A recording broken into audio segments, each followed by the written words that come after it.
My name's Megan. Well, I was 15 years old when I became pregnant and placed my son for adoption. It was an overwhelming feeling because you got to figure out what you're going to do.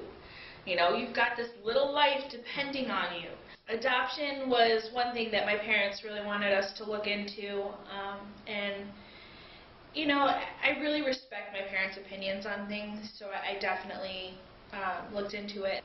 And definitely after talking to my counselor, I felt like I had more power, you know, back in my life.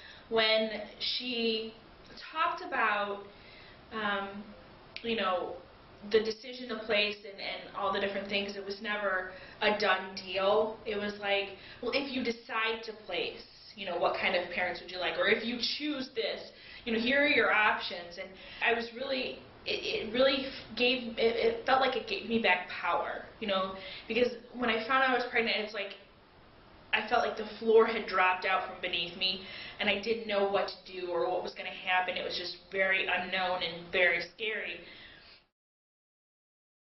One family stuck out in particular. It was the way they talked in their letter to me. It was never the baby or the child. It was our baby, our child. Like I was still going to be a part of his life, and that is something that I really wanted.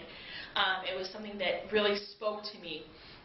And then I actually met them when I was about 7 months pregnant. We had a match meeting here at the Cradle, and we found out that not only are they, you know, Irish Catholic like my family, but they also come from the similar, if not the same counties in Ireland their family comes from, that my family comes from. They have a large extended family as well. I was in the hospital for 2 days. He was with me both days, and then he actually came to the Cradle's nursery, and he was here for about a week. I visited him every day that I could.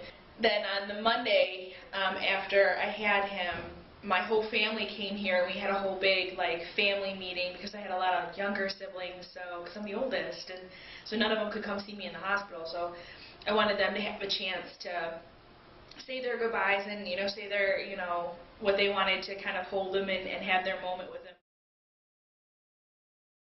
It's definitely, you know, something that, you know, I try to, you know, inform people about when it does come up.